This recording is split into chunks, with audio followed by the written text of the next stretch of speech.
Hello ناظرین، السلام علیکم ورحمۃ اللہ وبرکاتہ۔ میں یوسف رضا اور آپ دیکھ رہے ہیں رضا ریختہ اردو چینل۔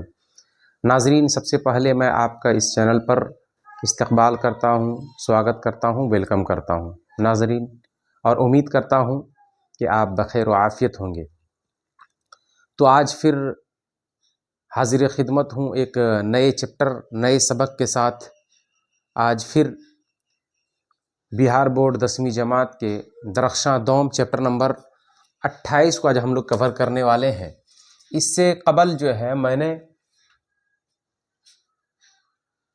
27 ویڈیو جو ہے میٹرک کے بہار کے 10ویں جماعت کا جو ہے میں نے آلریڈی ڈال رکھا ہے۔ اگر آپ نہیں دیکھے ہیں تو آپ ضرور دیکھیں، اور اگر آپ اس چینل پر نئے ہیں تو چینل کو بھی سبسکرائب کریں اور لائک کریں، شیئر کرنا نہ بھولیں۔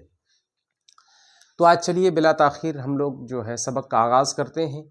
آج ہے چیپٹر ہے حسن نعیم کی غزل، ہے نا۔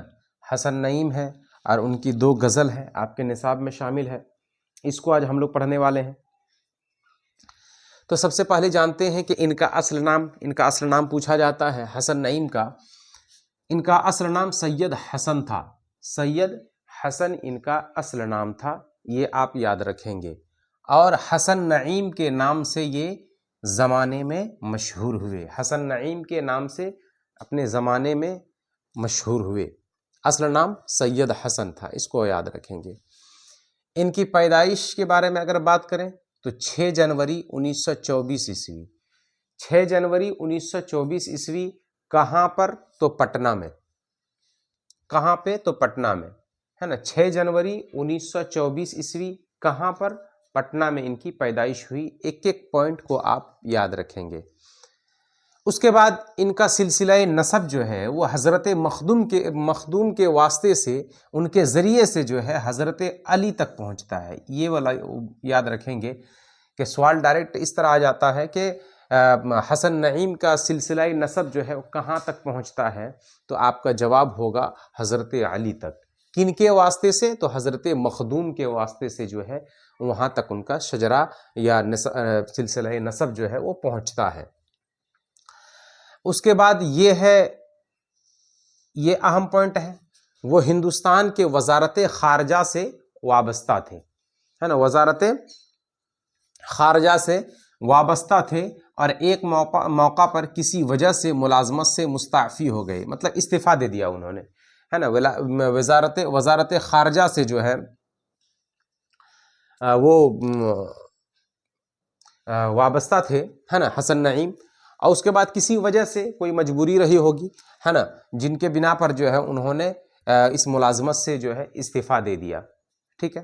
حالانکہ یہ حسن نعیم جو ہے ان کا گھرانہ جو ہے بہت ذی وقار اور زمیندارانہ گھرانہ تھا، لیکن چونکہ دھیرے دھیرے جو ہے حالات کا تقاضا دیکھیے، اس طرح غربت و افلاس نے انہیں گھیر لیا کہ آخر وقت میں جو ہے علاج و معالجہ کے لیے ان کے پاس کچھ نہیں بچا، اور جو ہے اسی بیماری کے وجہ سے، علاج صحیح نہیں ہونے کی وجہ سے ممبئی کے کسی کونے میں جو ہے ان کا انتقال ہو گیا۔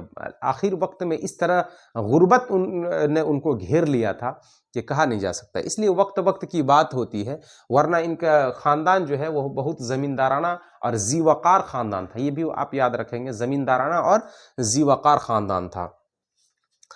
اس کے بعد غالب انسٹیٹیوٹ دلی کے ڈائریکٹر بھی رہے۔ یہ غالب انسٹیٹیوٹ دلی کے ڈائریکٹر بھی رہے، کون؟ حسن نعیم۔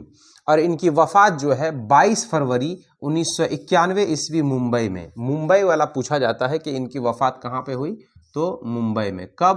1991 میں۔ 1991 میں ان کا انتقال ہوا، کہاں پر؟ تو ممبئی میں۔ اس کے بعد فنی اور عروضی نکات جو ہے فصیح الدین بلخی سے انہوں نے سیکھا تھا، ہے نا۔ فنی اور عروضی نکات فصیح الدین بلخی سے انہوں نے سیکھا تھا۔ کس نے؟ تو حسن نعیم نے۔ یہ بھی یاد ہونا چاہیے۔ اس کے بعد بعض بزرگ شعراء حضرات جو ہیں ان کی حوصلہ افزائی انہوں نے ان کی ہے۔ بعض بزرگ شعراء حضرات جو ہیں انہوں نے ان کی حوصلہ افزائی کی، جن میں سے تھے بسم العظیم آبادی، ہے نا، بسم العظیم آبادی، جمیل مظہری اور معین احسن جذبی۔ معین احسن جذبی، ان لوگوں نے جو ہے ان کے شعرانہ انداز ہے نا، شعری انداز کو دیکھ کر اور ان کے ادبی انداز کو، فنی و عروضی انداز کو دیکھ کر جو ہے ان کی حوصلہ افزائی کی تھی بسم العظیم آبادی، جمیل مظہری اور معین احسن جذبی وغیرہ نے۔ پھر ہے یہ ایک پھر جو ہے اہم پوائنٹ ہے نا، حسن نعیم نے کلاسیکی شاعری کا گہرا مطالعہ کیا ہے نا، یہ پوائنٹ آپ یاد رکھیں گے، کلاسیکی شاعری۔ حسن نعیم نے کلاسیکی شاعری کا گہرا مطالعہ کیا تھا۔ وہ غالب اور مومن سے بھی متاثر تھے۔ کن سے متاثر تھے؟ سوال یہ ہوتا ہے کہ کن بڑے شعراء سے جو ہے یہ متاثر تھے حسن نعیم، تو وہ غالب اور مومن تھے۔ غالب اور مومن سے بھی جو ہے یہ بے حد متاثر تھے حسن نعیم۔ اس کے بعد ان کی دو غزل جو ہے وہ آپ کے نصاب میں شامل ہے۔ ایک غزل کا پہلا شعر جو ہے نا، وہ ہے کہ قلب و جاں میں حسن کی گہرائیاں رہ جائیں گی، قلب و جاں میں حسن کی گہرائیاں رہ جائیں گی، تو وہ سورج ہے تیری پرچھائیاں رہ جائیں گی، تو وہ سورج ہے تیری پرچھائیاں رہ جائے گی۔ اس میں کل جو ہے وہ 5 بند ہے نا، 5 اشعار ہیں اس پہلے غزل میں۔ حسن نعیم کی پہلے غزل میں جو ہے 5 اشعار ہیں، اس کو آپ یاد رکھیں گے۔ اور اس غزل میں بتایا گیا ہے کہ حسن نعیم بہت زیادہ اپنی زندگی سے مایوس ہیں، اس لیے ہوتا یہ ہے کہ بسا اوقات کیا ہمیشہ ہی ہوتا ہے کہ لوگ جب گزر جاتے ہیں دنیا سے تو ان کی نام سے زیادہ جو ہے وہ برائیاں لوگ تذکرہ کرتے ہیں اور ان سے ان کی شہرت ہو جاتی ہے۔ باقی دیگر اشعار جب آپ پڑھیں گے تو اس سے پتہ چلے گا کہ لوگ جو ہیں، اگر آپ 99 جو ہے اچھائیاں کر دیں اور ایک برائی کر دیں تو وہ 99 جو اچھائیاں ہیں وہ پانی میں ڈال دی جائے گی اور ایک برائی جو ہے اسی کو لوگ یاد رکھیں گے۔ اسی چیز کو بتایا گیا ہے اس پہلے غزل میں۔ اس کے بعد دوسری غزل ہے ان کا، فسانہ غم کا کوئی غمگسار ہو تو کہیں، فسانہ غم کا کوئی غمگسار ہو تو کہیں، کہانی دل کی کوئی دل فگار ہو تو کہیں۔ اس میں کل 7 بند ہیں، 7 اشعار ہیں ان کی دوسری غزل میں۔ پہلے میں 5 اشعار ہیں اور دوسری غزل میں جو ہے وہ 7 اشعار ہیں، ہے نا۔ اور ان کا انداز جو ہے بہت ہی سہل انداز ہوا کرتا تھا شعر و شاعری کا، اور کلاسیکی انداز ہوا کرتا تھا، ہے نا۔ تمام رنگوں میں ان کا الگ ایک رنگ ہوا کرتا تھا، ہے نا، حسن نعیم کا، اس لیے جو ہے وہ اپنے زمانے میں بھی ممتاز رہے حسن نعیم۔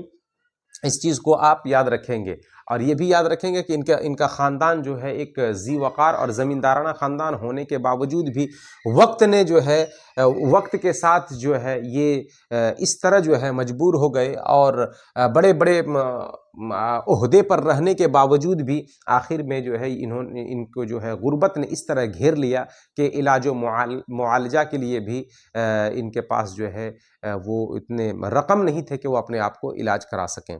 تو اس چیز کو آپ یاد رکھیں گے۔ یہ تمام پوائنٹس جو ہے جو میں نے بتائی ہے اس کو آپ یاد رکھیں گے، اور اس کے بعد جو اس سے سوالات بنتے ہیں اس کو ہم لوگ دیکھیں گے اور اس کو حل کریں گے۔ اب ہم لوگ کتاب میں دیے گئے سوالات کو حل کرتے ہیں۔ تو سوال مختصر ترین سوالات ہیں کہ حسن نعیم کی پیدائش کہاں ہوئی؟ اس میں صرف کہاں دیا ہوا ہے، تو کہاں اگر بولا جائے تو پٹنہ، کب بولا جائے تو 1924، 6 جنوری 1924، ہے نا، 6 جنوری 1924۔ اگر یہاں صرف کہاں پوچھا گیا ہے تو پٹنہ۔ اس کے بعد حسن نعیم کا انتقال کب اور کہاں، دیکھیے یہاں دو سوال ہے، کب اور کہاں۔ تو 1991 عیسوی کہاں پر؟ تو ممبئی میں۔ 1991 عیسوی کہاں پر؟ تو ممبئی میں۔ اس کے بعد حسن نعیم کس ملازمت سے مستعفی ہوئے؟ تو وزارت خارجہ سے، ہے نا، ہندوستان کے یہ وزارت خارجہ سے وابستہ تھے، وزارت خارجہ سے یہ استعفیٰ دے دیا انہوں نے۔ حسن نعیم کس ادارے میں ڈائریکٹر کے عہدہ پر مامور تھے؟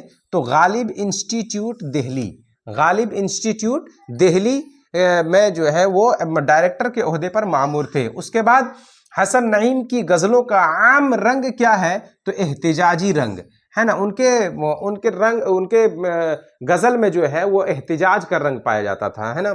اس کے بعد جو ہے حسن نعیم کن بزرگ شعراء، حسن نعیم کی کن بزرگ شعراء نے حوصلہ افزائی کی؟ تو بسمل عظیم آبادی، جمیل مظہری اور معین احسن جذبی. بسمل عظیم آبادی، جمیل مظہری اور معین احسن جذبی. اس کے بعد ہے، حالانکہ یہاں سے جو ہے یہ پانچ جو ہے یہاں سے طویل سوالات ہیں نا، یہ طویل سوالات کو میں نے ایڈ کیا ہے، طویل سوالات، ٹھیک ہے. اس کے بعد حسن نعیم کن شعراء سے خاص طور پر متاثر تھے؟ تو مومن اور غالب، مومن اور غالب سے یہ خاص طور پر جو ہے وہ متاثر تھے. اور 8واں سوال ہے کہ حسن نعیم کو جدید شاعروں میں کیوں انفرادیت حاصل ہے؟ کیوں حاصل ہے؟ اس لیے کہ ان کی شاعری کئی رنگوں سے مل کر ایک خاص رنگ اختیار کر لیتی ہے، اس لیے جو ہے جدید شعراء میں جو ہے ان کی یہ انفرادیت جو ہے ان کو حاصل ہے. تو ناظرین، یہ تمام تر جو میں نے ایکسپلینیشن جو کیا یہ چیپٹر نمبر 28 ہے نا کا تھا. تو امید ہے کہ آپ کو بہتر سے بہتر سمجھ میں آیا ہوگا، اور اگر آپ اس چینل سے استفادہ کر رہے ہیں، کچھ فائدہ حاصل کر رہے ہیں، تو اپنے دوستوں میں شیئر کریں اور لائک کریں، اور کوئی بھی ڈاؤٹ ہو تو کمنٹ سیکشن میں ضرور بتائیں، ہے نا. اور اسی طرح کے ویڈیو اور اسلامیات سے جڑے ہوئے ویڈیو جو ہے، جیسے نماز کا طریقہ اور دینیات وغیرہ سے ریلیٹڈ جو ہے جو ویڈیو ہیں، وہ اس طرح کے ویڈیو جو ہے وہ پانے کے لیے آپ اس چینل کو فالو کریں اور زیادہ سے زیادہ اس چینل کو سپورٹ کریں. پھر ملتے ہیں ایک نئے ویڈیو کے ساتھ، تب تک السلام علیکم ورحمۃ اللہ وبرکاتہ.